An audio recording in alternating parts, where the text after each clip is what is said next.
Coco. On profite que Baby Boo est en train de dormir, mais vraiment pas longtemps. On n'a pas rangé du tout le camping-car. Mais on va vous faire un 20 tours des problèmes qu'on a dans le camping-car. Parce qu'en vrai, il y a plein de trucs dont on n'a jamais parlé. Il y a plein de petits soucis. Nous allons tout de suite commencer. Alors, déjà, le store là-bas, il se ferme. En fait, vous allez voir qu'on a beaucoup de problèmes de store, mais vraiment beaucoup. Ça se dégrade. Ce store-là, il est impeccable. Il n'a pas de problème de base. Mais comme on a mis le lit de baby là, eh bien, on a beaucoup de mal à le fermer. On est obligé de pousser le lit pour pouvoir baisser le store. Bon, ça, c'est pas très grave.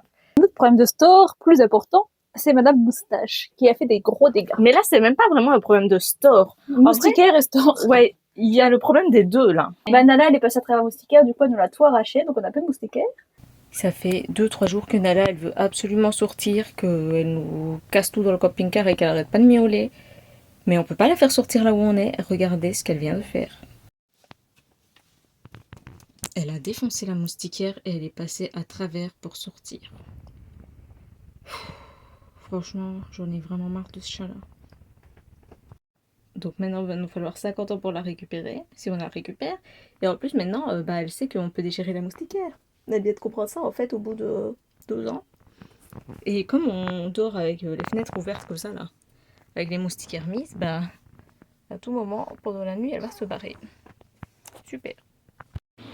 Nala est partie faire un tour dans l'atelier. On dirait qu'elle a même plus de chaussettes. Elles sont toutes grises. C'est quoi ça? T'as été traînée où? Regarde tes moustaches, t'as plein de poussière, mon amour. Oh là. Donc elle est tâtée. J'avais montré tout à l'heure les pieds, mais le bas de caisse. Oh là, il est tout noir. Il va tout salir, non. Oh putain. Et le store, il y a une patte qui s'est cassée, du coup il ne tient plus du tout. Alors, ça tient plus du tout. Alors j'ai mis un petit crochet ici et un élastique sur le truc. Je t'ai dit qu'il fallait pas tirer avec l'élastique, mais il faut tirer sur la poignée et puis tu mets l'élastique. Vas-y, fais-le. Ah mais il va faire tout noir. Vas-y. Ça sert à rien, il va faire tout noir. Voilà la solution. Pendant très longtemps, on a cru qu'on avait des problèmes avec notre cuve d'eau sale, que ça sentait à l'intérieur du camping-car, que les odeurs remontaient. À chaque fois, on vous disait la cuve d'eau sale, elle sent la mort, comment vous faites et tout. Et en fait, c'était pas la cuve d'eau sale. C'était l'évier, les tuyaux. C'était la tuyauterie qui n'avait jamais été nettoyée. Alors une fois quand Fanny était pas là, je me suis dit allez, je démonte les tuyaux. Je savais pas trop ce que je faisais, mais bon c'est pas grave, j'ai réussi à les remettre, c'est le plus important. Du coup j'ai enlevé ce tuyau qui était ici, mais du coup je sais pas comment faire pour nettoyer tout ce tuyau là. Ça c'est une bonne question par contre. Bon, j'ai enlevé l'étagère qu'il y avait ici, du coup maintenant je peux prendre ce tuyau. Oh là, il est dégueulasse. Oh là, ça dégoûte.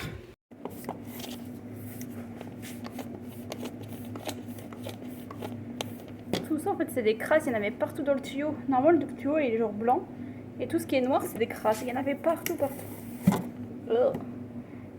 Du coup j'ai pris le truc pour un rouleau j'ai pris un rouleau de peinture que j'ai mis sur un bâton et ça je vais le laver et je vais continuer. C'est dégoûtant. Et voilà, il est comme neuf. C'est un beau tuyau. Mais qu'est-ce que c'est que ça? On va vous parler du sol. On a un sol en vinyle et il est tout noir. Ça se voit que c'est un sol qui a 23 ans. Et quand on le nettoie, ça reste noir. On a essayé plein de trucs, le savon noir, on a essayé le savon normal, le vinaigre, le bicarbonate. Franchement, on a essayé tout ce qui était possible. Donc c'est impossible de le nettoyer, à moins que vous nous trouviez une solution magique. Mais franchement, tu veux mettre du javel, mais je suis pas sûre que ce soit une bonne idée. Non, j'ai pas dit non. Je sais pas si un jour toi t'es pas là avec le petit, j'essayerais bien de mettre du javel dessus pour voir si ça fait quelque chose, mais je sais pas. On a aussi un problème avec la molette du chauffage parce que je vais vous montrer. En fait, à la base, ça fonctionnait très bien. Ensuite, on devait choisir les degrés, vous voyez. Normalement, 21, c'est censé être là. Et nous, notre 21 n'est pas du tout au même endroit. J'ai mis un petit post-it pour me repérer. Mais maintenant, même avec le post-it, c'est même plus vraiment vrai. Ça dépend des jours. Il se déclenche pas tout le temps, c'est bizarre. Avant, il allait très bien, le chauffage. Mais maintenant, je sais pas, depuis un petit moment, ça va plus comme avant. Petit souci avec notre tiroir de cuisine. Avant, il s'ouvrait en entier. Et maintenant, il bloque. Il s'ouvre plus Il comme bloque ça. tout le temps comme ça. Alors moi, l'autre fois, j'avais tout démonté, les rails, pour aller voir c'était quoi le problème. Ensuite, il s'ouvrait normal, Et maintenant, il rebloque. mais il a fait ça genre pendant une semaine et puis je sais pas, je comprends pas. Et c'est super chiant parce que on voit rien du tout de ce qu'on prend en fait. En fait, à la base, on a une jauge pour la cuve d'eau. Par exemple, là, sur le panneau d'affichage, on voit normalement combien on est censé avoir d'eau. Mais c'est complètement faux. Enfin, d'habitude, avant, ça marchait, mais maintenant, c'est complètement faux. Je suis même pas sûre qu'avant, ça marchait très bien. Il paraît bon que sur les Weinsberg comme ça, ils ont toujours été défaillants, les anciens systèmes. Ouais. Du coup, c'est chiant parce qu'on sait jamais combien il nous reste d'eau. En fait, pour voir vraiment si on veut voir, il faut enlever le lit du petit, parce que la réserve d'eau, elle est en dessous, et ouvrir et regarder. Ouais, c'est impossible. impossible. On le fait jamais. Donc, franchement, c'est chiant. On sait pas trop. Et il dort bien, lui, hein. En fait, ouais, on se fie combien il nous reste d'eau vraiment au bruit que la pompe elle fait à la fin, quoi. Il y a presque plus d'eau, c'est tout. Ouais, en gros, on Mais le c'est sait déjà trop tard, qu'on a plus d'eau 2 minutes avant de plus c'est avoir d'eau. En fait, ça, c'est depuis très récemment aussi. Quand on remplit l'eau par l'extérieur, et quand c'est rempli à fond, ça coule ici maintenant. Tout le temps. Pas tout le temps. Peut-être genre une fois sur 2. Je ne sais pas pourquoi. Une fois, je me suis dit c'était parce que c'était trop rempli la cuve, donc elle a coulé de l'intérieur. Mais déjà, c'est bizarre parce qu'elle n'est pas censée couler de l'intérieur en soi. Mais Francis, il avait dit que c'était parce que la pression était trop forte peut-être dans les robinets là. L'autre fois, on l'a fait moins forte et ça a coulé quand même un petit peu. Donc, je ne sais pas. C'est bizarre. Mais la cuve d'eau ne fuit pas en soi parce qu'autrement, il y aurait de l'eau tout le temps, vous voyez. Ça fait ça uniquement quand on remplit l'eau. Ouais, un petit peu. Bonjour. Un autre petit problème, mais ça, je pense que c'est dans tous les camping-cars, la cabine à l'avant. Par là. Et franchement, c'est hyper froid. C'est pas dans tous les camping-cars, hein, parce que nous, parce qu'on a une séparation, ça fait fort contraste, mais ceux qui ont les camping-cars, tu sais, qui a les sièges qui se tournent et tout, là. Ouais. Le chauffage, il va partout, donc il fait pas spécialement plus froid là-bas. Il y a pas une grosse et différence. aussi, je pense que le fait que notre camping-car avait 3 ans, peut-être l'isolation n'est pas pareille. Ouais. Mais nous, c'est séparé aussi. Mais des fois, on va à l'avant chercher un truc ou ramasser les crottes à Nala parce qu'on met tout le temps la litière du chat à l'avant. Et quand on y va, on sent vraiment comme du vent, comme si on était à l'extérieur. Moi, je mets mes trucs à refroidir de cuisine là-bas. Alors, je sais pas si vous pouvez nous aider, mais est-ce qu'on peut isoler la cabine à l'avant, mais plus que juste mettre comment ça s'appelle ? Un rideau. Un rideau et mettre le sopplaire. Est-ce qu'on peut faire autre chose, genre mettre des joies aux portes ? Je sais pas si ça se fait. Je pense pas. Ce serait peut-être bien. Alors ça, c'est un problème personnel, mais le camping-car fait 3,5 m de hauteur, donc voilà. Moi, je fais 1,49 m. Pardon. Putain, mais... Pas hésiter, hein. Donc, voilà, j'arrive à peine à ouvrir les armoires. Je suis tout le temps obligée d'escalader des trucs. Dans la cuisine, c'est encore pire parce qu'en fait, j'arrive à ouvrir l'armoire. Mais le bac du bas, ça va, mais le bac du haut... Et je vous jure que j'exagère pas. Non, c'est pas conçu pour les petits. Hein. Est-ce que les Allemands sont petits ? Je pense pas spécialement. Un problème aussi avec la hauteur du camping-car, c'est que vu qu'on est hyper haut, elle me prend souvent des branches. J'ai pas l'habitude d'être haute. T'avais pété à lanterneau aussi comme ça. Ouais, j'ai pété à lanterneau, j'ai déjà griffé, bladé des trucs sur le toit et tout. J'ai déjà cassé des branches aussi, des branches qui tombent comme ça. Mais bon, voilà, c'est problématique parce que c'est vrai qu'on pense pas toujours qu'on fait une hauteur pareille. Je sais pas si c'est vraiment un problème parce que c'est bien, on a vraiment de l'espace et tout. Mais bon. Même dans la cabine, on peut s'asseoir et tout, on pourrait pas sinon. Certes. Mais dans certains aspects, des fois, c'est problématique, quoi. Autre problème, le frigo. En fait, il fonctionne et tout, mais le problème, c'est que pour que ça refroidisse vraiment bien... Je sais même pas l'ouvrir. Mais si, pour que ça refroidisse... Non, ça refroidisse... Ta gueule, c'est moi qui vais manger, c'est moi qui pousse le frigo. Vas-y, juste pour bouffer. Oui, pour que ça refroidisse bien, on a dû enlever, en fait, la porte du congélateur. Parce qu'en fait, c'était... T'as mis une banane. Attends, on va refaire le plan. En fait, j'avais fait des études comparatives et en fait, ça a été ici c'était bien froid là aussi, mais après les 2 derniers étages, ça restait quand même chaud, ça restait genre à 10-15 degrés, donc c'est pas normal. Donc on a dû enlever la portière du frigo pour que ça soit un peu réparti. Oui, du congèle. sont un peu répartis. Mais je vous jure, cette Gola, elle a vraiment un problème avec les températures et tout. Elle laisse tout le temps un thermomètre. Et 20 fois par jour, elle regarde, il a combien le frigo. Alors, qu'est-ce qu'on s'en fout, franchement? Si, c'est pour le lait du petit. Hein. Bah oui, mais il est au frigo, basta. C'est pas 2 degrés de différence. Pas qu'il soit à 15 non plus. Hein. Mon cœur, le frigo, il est jamais à 15. Hein. Bah, avant qu'on avait enlevé la portière. Avant d'enlever la portière, oui. Avant mais il faut bien savoir pour régler les numéros. Autre petit souci. C'est que avant ça allait, on avait l'eau qui coulait normal, comme un robinet, et maintenant ça coule comme la douche, quoi. On n'arrive pas à le programmer. Ouais, en fait, on peut mettre soit vraiment douche, genre hyper fort, comme ça, ou soit, comme ça, mais c'est de la merde, parce que quand on se lave les dents, on en a partout sur la face. Je sais pas, c'est bizarre. Bizarre. Comment ça va? J'ai nettoyé le miroir hier, les gars, je vous jure. Ouais, c'est ça, t'as une porte. Je te le jure de crever tout de suite. T'as une sale go. Allez, suivant.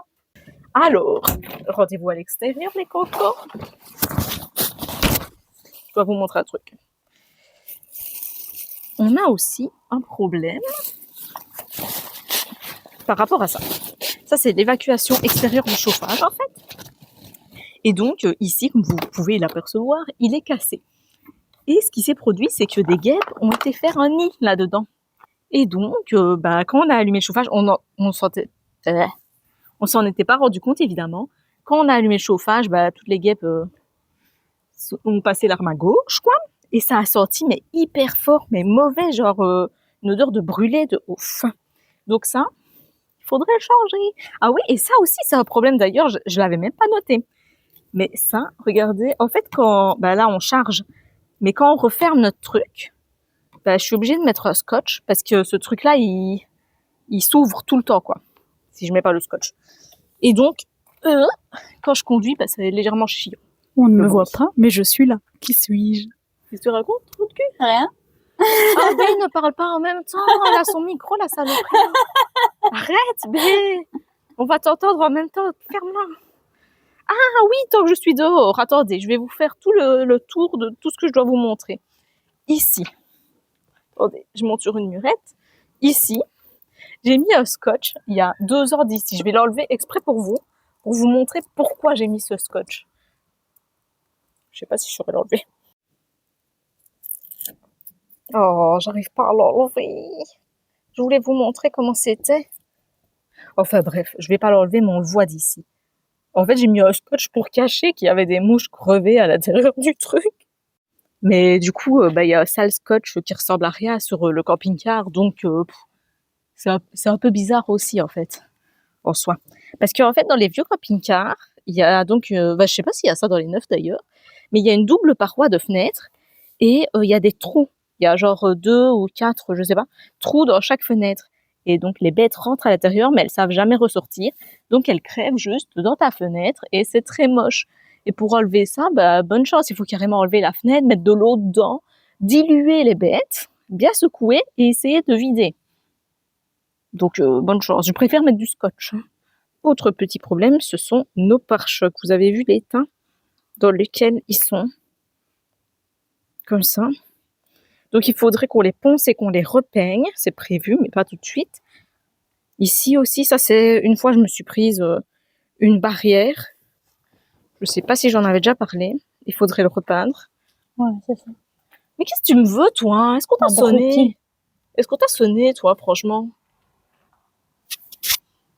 Ah oui, d'ailleurs, il y a aussi ça comme problème. Genre ici, il y avait de la peinture qui s'est toute barrée. Donc ça fait très moche. Il faudrait repeindre l'encadrement des fenêtres aussi, pareil. Et je sais pas comment on appelle ces plastiques-là. Il faudrait les repeindre aussi parce que c'est très moche comme à l'arrière. Mais t'as pas parlé pendant que j'étais en train de parler dehors, genre au petit ou quoi, parce que t'avais le micro. Hein. Non, mais je me suis mouchée. Tu t'es mouchée, c'est vrai? Mais je savais pas. Mais à quel moment? On sait rien, je me suis mouchée moi. C'est vrai? Oui, mais je vais pas penser au micro. Aussi, petit souci, c'est qu'avant on n'avait pas, c'est que maintenant quand on allume le chauffage, ça sent comme une odeur de plastique brûlé. C'est bizarre. Francis, il a dit, c'est parce qu'il n'était pas allumé depuis un moment qu'on l'a rallumé. Ouais, ça faisait genre 6 mois ou quoi qu'on l'avait plus allumé. Ouais, mais là, on le rallume de temps en temps et ça fait toujours le même odeur. Ça sent moins que les premières fois qu'on l'a rallumé quand même. Mais quand même, ça sent. Mais ouais, ça sent quand même. Est-ce qu'on va exploser? Oh, je ne sais pas. Bon, là, je sais pas si on va le voir. Donc là, parenthèse inattendue, Laetitia fait une soupe de tomates basilic. Et ça, ce n'est pas un pot de pisse. C'est un pot de bouillon. Laisse tranquille, mon Ne bouillon. criez pas au scandale encore. On va encore avoir des désabonnements ici. Alors, je dois vous montrer un truc. Je ne sais pas si on va le voir. Ici, on ne voit pas de haut fin. Ah, voilà. Là, on le voit. Ici, j'en avais déjà parlé dans une vidéo, je crois. J'avais gratté une fois avec une éponge parce qu'il y avait une saleté. Du coup, il y a plein de griffes sur la fenêtre. Donc, c'est un petit problème, on va dire. Non, mais c'est vrai qu'il y a beaucoup de problèmes, c'est de ta faute. Hein. Pourquoi? Les trucs des branches, que t'es trop petit, ça c'est de ta faute. Genre, excuse-moi, madame super grande. L'autre, elle fait 10 cm de plus que moi. Ça compte. Pour les armoires, ça compte. Bah oui, mais ok, mais genre, c'est quoi les autres problèmes? Le frigo, c'est pas de ma faute. Les pare-chocs, c'est pas de ma faute. Enfin... Bah, celui-là de côté que je me suis pris. Alors, Je me suis pris la barrière au c'est pas grave. Oh, l'amour. Ben voilà, mes petits cocos, on vous a fait le tour des problèmes. Peut-être vous allez pouvoir nous aider pour certaines choses. On espère. Surtout pour le sol, ça serait bien. Ouais, c'est vrai, le sol serait cool. Et voilà, on vous fait des gros bisous. On vous dit à la prochaine. Et ciao. Bisous. Fais des gouineries.